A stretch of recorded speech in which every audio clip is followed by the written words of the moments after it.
Coucou tout le monde, je voulais faire une petite vidéo sur les énergies de la fin de l'année 2021 et le début de l'année 2022. Parce que les énergies étant très denses,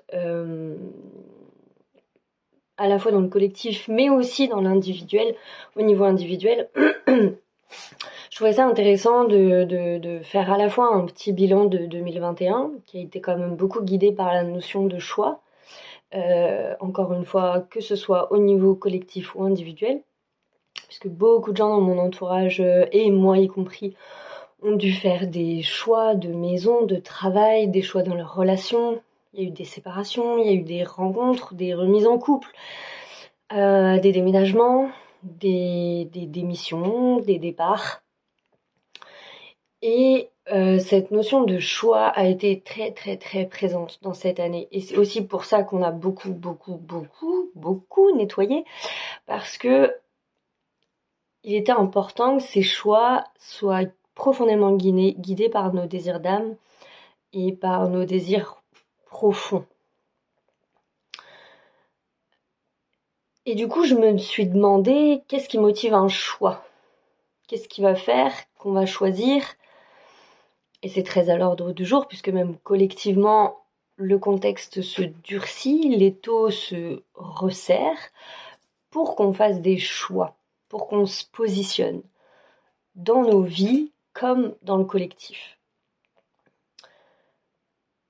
On est d'accord sur une chose, il n'y a pas de bon ou de mauvais choix. Il n'y a que ce qu'on est capable de gérer, ce qu'on est capable de vivre, d'expérimenter, et ceux avec lesquels on est d'accord. Ça, c'est le point de départ du choix. Et choisir, c'est souvent vécu comme quelque chose de difficile. Parce qu'en fait, choisir, ça demande de se poser vraiment la question de ce qu'on veut en profondeur. Et il y a des gens qui savent très bien ce qu'ils veulent dans leur vie. Mais je dirais que pour la majorité d'entre nous, c'est pas toujours très simple. Parce que cette notion de ce qu'on veut touche très souvent à nos blessures et à ce qu'on se souhaite. Et pour beaucoup d'entre nous, ça répond beaucoup à des blessures. Est-ce qu'on se sent souhaiter le meilleur ? Est-ce qu'on se sent de voir grand, de rêver grand, de vouloir grand ? C'est compliqué. Et du coup, c'est compliqué de choisir et de faire un choix en conscience dans nos vies, par rapport à une relation, un foyer, un travail, peu importe. Le questionnement des choix, c'est toujours le même mécanisme finalement. Si on prend le contexte collectif, on peut très vite avoir l'impression de deux camps qui s'affrontent, avec, je mets la notion de camp entre guillemets parce que c'est à la fois ce qui se passe et en même temps pas vraiment. Mais voilà, on peut avoir deux camps qui ont deux perceptions de la réalité qui, à mon sens, n'est pas vraiment différente parce qu'elles sont guidées par la même chose. On a une première partie qui semble avoir peur de la maladie, de la mort, et une deuxième partie qui va avoir peur d'autre chose. Ça peut être d'un vaccin, mais ça peut être de perdre sa liberté, de perdre la peur d'un pouvoir liberticide, oppressant, oppresseur. Et ces deux réalités, elles coexistent. C'est-à-dire qu'il n'y en a pas une, on peut décemment pas dire qu'il y en a une qui a raison sur l'autre. Ce serait faux, factuellement. Et c'est intéressant parce que comment on vit, comment on co-travaille, comment on coexiste, quand il y a deux réalités de la vie qui se rencontrent. Elles s'opposent pas, à mon sens, parce que, encore une fois, elles sont guidées par la même énergie.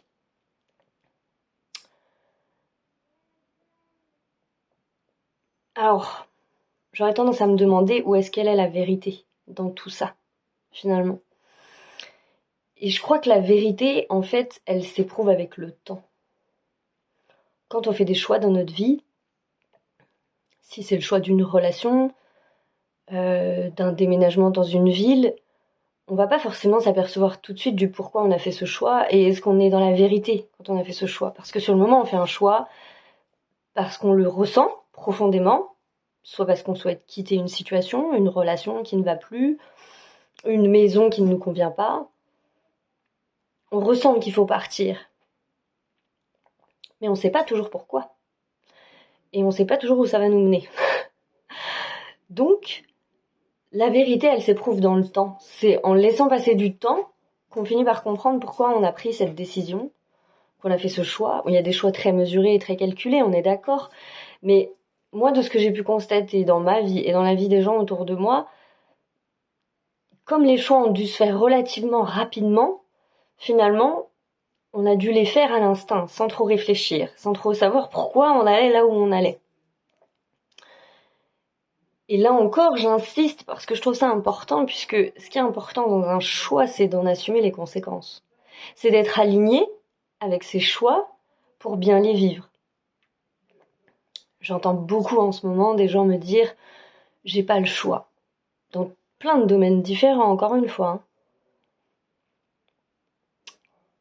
Et ça dissonne dans ma tête quand j'entends quelqu'un dire ça. Pourtant, je l'ai déjà dit maintes et maintes fois dans ma vie. Hein. Mais ça dissonnait aussi. Et à l'époque où je le disais beaucoup, y a des gens qui sont venus me rappeler que c'était dissonant et que j'avais fait des choix. Même si je les comprenais pas forcément, même s'ils étaient pas faciles à assumer, même si tout ça était très flou. On fait toujours des choix. Et ce qui est important, c'est de comprendre pourquoi on les fait. Ou pourquoi on les fait pas. Ou pourquoi je choisis telle ou telle chose. Si je prends un autre exemple, par exemple, je me souviens quand j'avais 20 ans, c'était le voyage. La majorité des gens autour de moi, ils voyageaient, ils partaient aux études, ils changeaient de ville. Et moi, je me sentais coincée. Vraiment, je me sentais profondément coincée. Parce que moi, j'avais d'autres préoccupations, j'avais ma famille à m'occuper, j'avais cette impression de ne pas pouvoir partir. Et en fait, les limites, elles sont celles qu'on se met dans la tête. C'est pas que je pouvais pas partir, il y avait rien qui m'empêchait de partir, personne ne m'empêchait de partir. Mais j'avais fait ce choix de rester dans ce qui était ma vie à cette époque.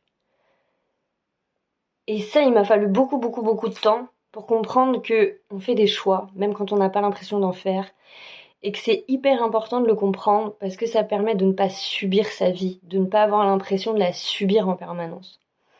Et être en accord avec ses choix, être aligné avec ses choix, quels qu'ils soient, quitter une relation, déménager, changer de travail, rester dans son travail, tout ça c'est des choix.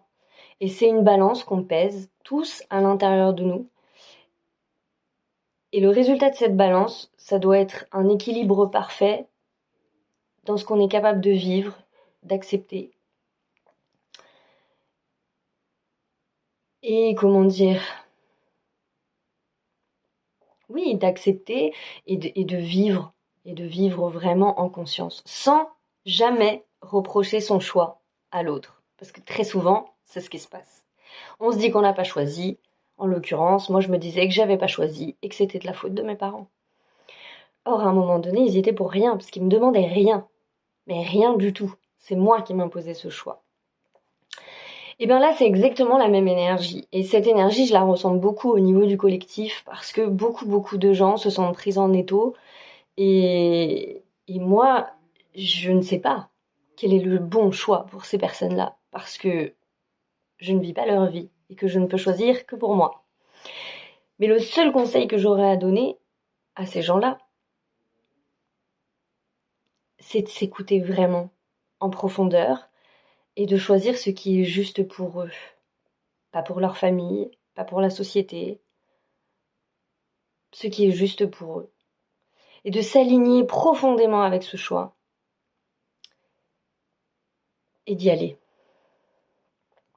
Et cet alignement, il se fait quand on comprend pourquoi on a fait son choix. Ce choix de dire, je préfère ne pas voyager, rester auprès de mes parents, m'en occuper. Et voilà. Et à partir du moment où on le comprend, c'est ok. Ça devient, on prend possession de son choix. Et en prenant possession de son choix, on prend possession de sa vie. C'est ça le pouvoir. Le vrai pouvoir, c'est celui-là. Et choisir, c'est un pouvoir énorme. Vraiment énorme. Et très puissant. Et très beau dans son ensemble. Même si la majorité du temps, quand on a des choix à faire, on est profondément saoulé et gonflé par les choix qu'on a à faire, surtout en devenant adulte. Parce qu'on y met beaucoup de choses, parce qu'on y met des blessures, parce qu'on y met tout un tas de choses freinantes et limitantes. Et d'où la grosse importance, et là je tiens vraiment à tous, moi y compris, me remercier, vous remercier, et surtout vous féliciter profondément parce que je vois bien qu'on a tous beaucoup travaillé cette année. Quels que soient les niveaux d'éveil, les niveaux d'avancement, on a tous énormément travaillé. Et, et ça se ressent, en vrai. Au niveau du collectif, ça se ressent. Et en ce moment, il se passe des vrais petits miracles au niveau du collectif parce qu'il y a effectivement une ouverture de conscience qui est excessivement puissante. Vraiment très puissante. Et c'est aussi pour ça que les énergies, elles sont un petit peu tout feu tout flamme en cette fin d'année. Ça part un peu dans tous les sens. Ça fait déjà plusieurs vidéos que je le dis, et plusieurs posts écrits aussi. On travaille beaucoup sur nos valeurs, mais surtout sur cette zone de sécurité. Et c'est pour ça qu'on a des problématiques autour du foyer, du travail, de l'argent, de la relation de couple. Parce que la notion de sécurité, en vrai, elle est très importante. Et je vais même dissocier et plutôt parler de sentiment de sécurité. Pourquoi ?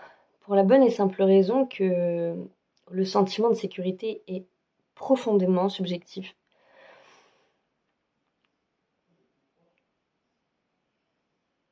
D'une personne à l'autre, il va varier considérablement. Je peux être entourée d'une dizaine de personnes de force de l'ordre et me sentir profondément en sécurité. Je peux être toute seule dans une pièce complètement sombre et me sentir profondément en sécurité. Et tout ça va varier d'une personne à l'autre. Notre zone de sécurité est profondément liée à nos blessures d'enfance, en profondeur, réellement connectée à ça. Et en travaillant cette zone de sécurité, on se libère. C'est notre enfant intérieur qu'on libère, ses peurs, ses douleurs, ses tristesses, sa peur du noir, sa peur de l'autre, sa peur de l'abandon, sa peur de l'injustice. Et c'est tout ça, en fait, qui travaille en ce moment. Et pour ça, j'ai envie de raconter une petite anecdote qui m'est arrivée hier. J'étais avec ma belle-mère et j'ai fait tout ce qu'il fallait pas faire, finalement. C'est-à-dire parler des sujets qui fâchent. En ce moment, on dit beaucoup n'évoquez pas certains sujets. Et c'est profondément vrai, hein, profondément vrai. Il est bien plus valable et constructif en ce moment de se concentrer sur les liens familiaux en profondeur, l'amour, le bonheur qu'on a à être avec les autres. Et hier, je ne sais pas pourquoi, je n'ai pas réussi. Et je me vois me fâcher, gronder, taper du poing sur la table, dire que c'est totalement inadmissible ce que me dit ma belle-mère. Et tout en me regardant faire, je me dis mais qu'est-ce qui t'arrive ? Pourquoi est-ce que t'es aussi con ? Qu'est-ce qui se passe là, maintenant, tout de suite, pour que tu sois dans cet état-là ? Alors que tu sais pertinemment que ça ne sert à rien. Ton état ne t'arrange pas toi, parce que je nourris quelque chose de colérique et d'obsessionnel en plus, et la personne en face de moi, elle est pas bien. Elle est pas bien, elle est pas contente, elle est pas... elle se sent prise à partie, c'est désagréable. Et forcément, en allant regarder ma réaction, je me rends compte que j'ai peur. J'ai peur. J'ai peur pour ma belle-mère. J'ai peur et ça c'est un gros point commun qu'ont ces deux camps qui s'affrontent en ce moment dans le collectif, j'ai peur que l'autre ne m'entraîne dans une spirale dont je ne pourrais pas revenir. Factuellement, c'est faux. Factuellement, c'est faux. Les gens n'ont pas de pouvoir sur moi à part le pouvoir que je leur donne. Je le sais intellectuellement. Et pourtant, je me suis laissée entraîner dans ma colère, je me suis laissée entraîner dans cette surréaction. Et c'est ça qui est intéressant dans ces deux réalités qui coexistent. C'est qu'en vrai, cette peur, elle nous traverse tous, même si elle n'a pas totalement le même angle de vue.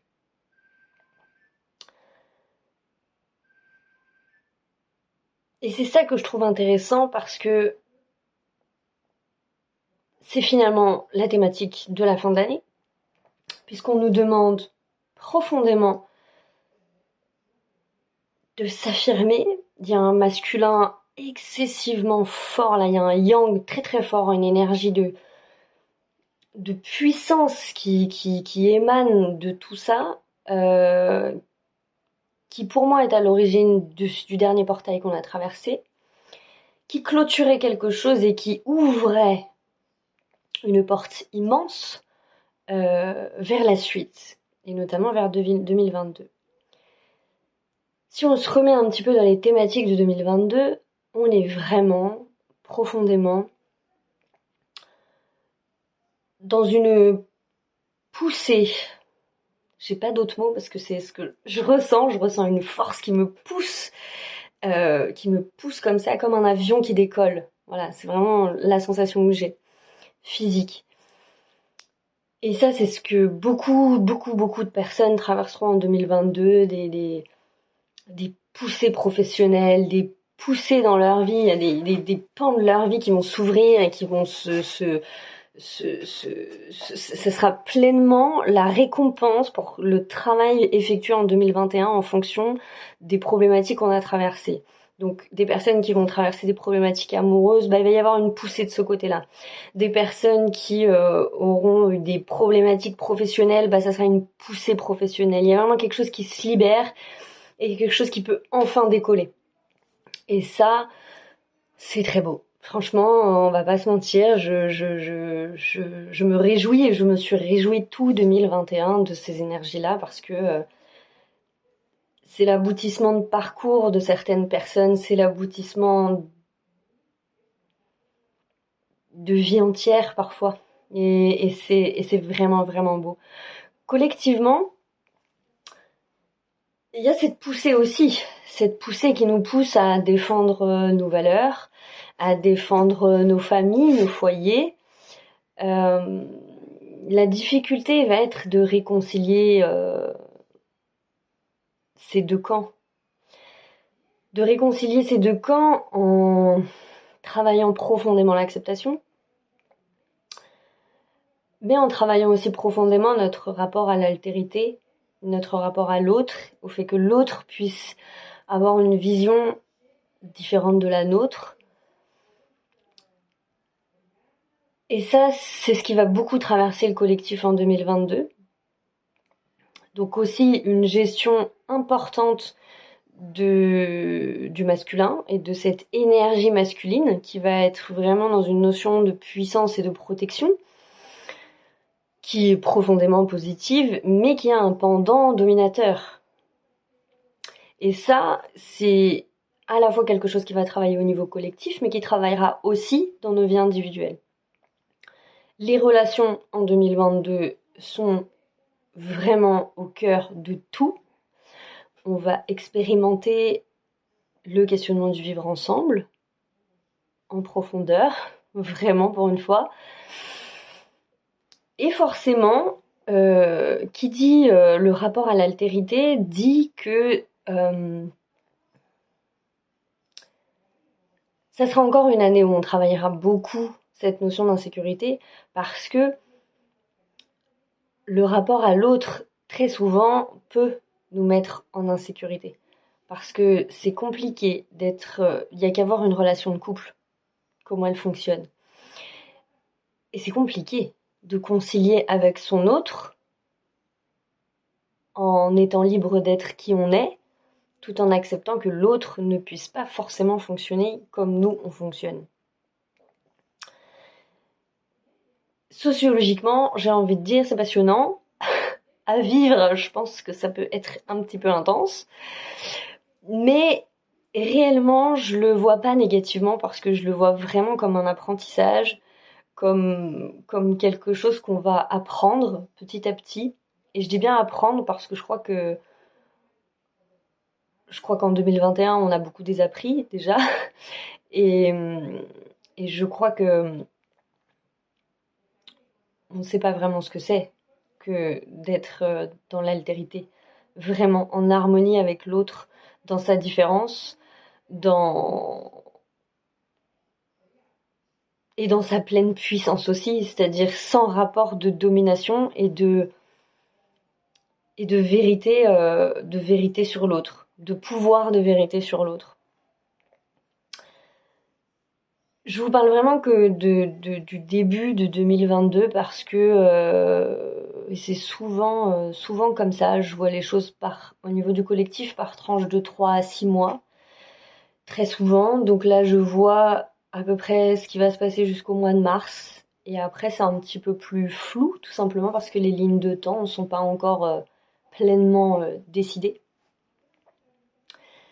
Et l'avenir est mouvant, comme je le répète souvent, et je ne perçois que des possibles. Alors les possibles les plus probables, certes, mais des possibles malgré tout. Et les choses peuvent toujours changer, s'améliorer ou s'empirer en fonction des choix collectifs qu'on va faire. D'ailleurs, à ce propos, je voudrais terminer avec un petit mot sur l'hypersensibilité, parce que cette hypersensibilité que beaucoup d'entre nous ressentent, en vérité, puisque à un moment donné, ces montées vibratoires font que notre sensibilité s'accroît, donc nos perceptions aussi. Et par conséquent, elles peuvent être très très difficiles à gérer. Pour ma part, la clairvoyance qui a toujours été très forte chez moi se renforce encore davantage. Et je me retrouve confrontée à quelque chose auquel j'ai été beaucoup confrontée. C'est-à-dire que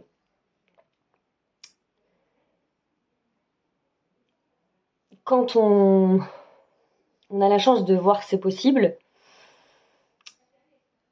on peut très très vite être pris par le désir de contrôler, de vouloir contrôler le résultat final de ce qu'on voit. Et c'est toute une épreuve, et tout un travail intérieur d'accepter vraiment que non seulement on ne peut pas contrôler, mais qu'en plus, la majorité du temps, si on prévient les gens de ce qui va leur arriver, en fait, ils s'en tiennent pas compte. Et c'est normal, en fait, parce que quand on fait ça, on enlève le libre arbitre des gens. Et j'ai mis longtemps à m'en rendre compte. Ça a été très dur quand j'avais une vingtaine d'années, parce que je crois que j'avais le syndrome du super-héros, quoi, et que comme je vivais pas ma clairvoyance comme je l'avais aujourd'hui, c'est-à-dire pas autant en conscience, mais comme j'étais persuadée de mes perceptions, persuadée de ce que je ressentais. On peut être persuadé profondément de quelque chose. Aujourd'hui, je fais des choix, mais je peux pas affirmer que mes choix sont les bons. Je ne le saurai que dans 6 mois, dans 1 an et dans 10 ans encore davantage. Pour l'instant, je ne fais que des choix qui m'amènent là où ça m'amène. Et puis c'est tout. Et c'est profondément ça qui peut être compliqué pour des personnes qui ont une grande sensibilité en ce moment et qui ressentent beaucoup, beaucoup de choses, de devoir concilier entre ces perceptions, ces nouvelles choses qui s'ouvrent à l'intérieur de nous, et la confrontation avec l'autre. La confrontation avec le fait que, d'une, on n'a pas tous les mêmes parcours, de deux, on n'est pas tous destinés à faire la même chose, et de trois,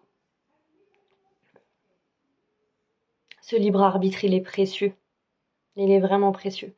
Parce qu'en fait, on ne peut faire des choix que si on les comprend. Ce qui fait que c'est peine perdue d'aller essayer de, selon notre prisme en tout cas, d'aller essayer de raisonner l'autre. Quel que soit le sujet, encore une fois. C'est une thématique qu'on peut retrouver beaucoup dans les couples, si vous regardez bien, puisque les femmes étant très sensibles, elles vont beaucoup avoir cette réaction-là, cette réaction d'aller prévenir l'autre, prévenir son conjoint.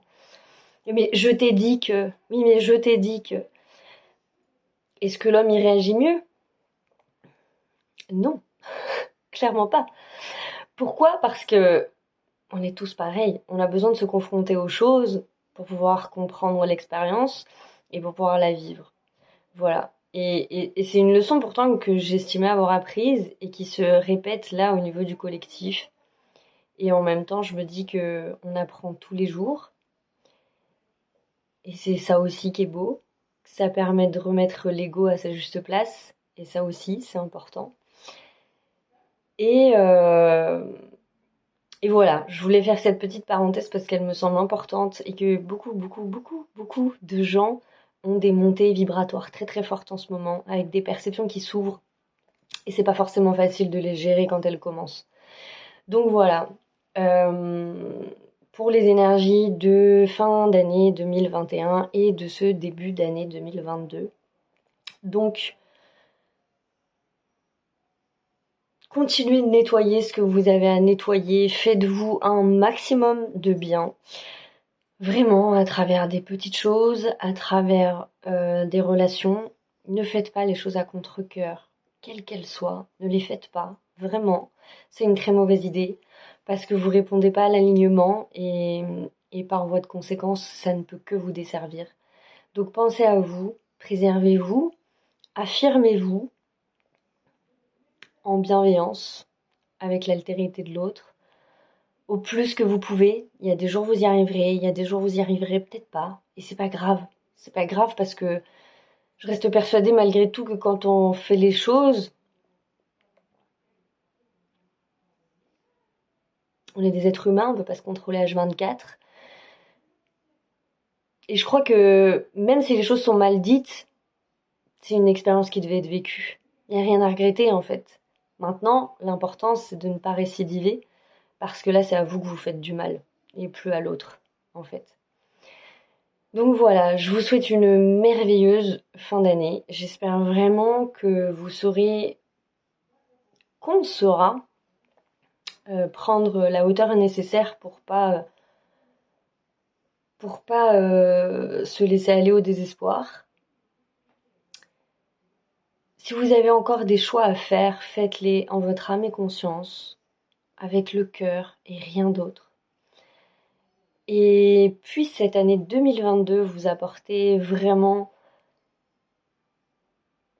le meilleur de votre personne, parce que ce monde a besoin que les gens donnent le meilleur d'eux-mêmes, vraiment.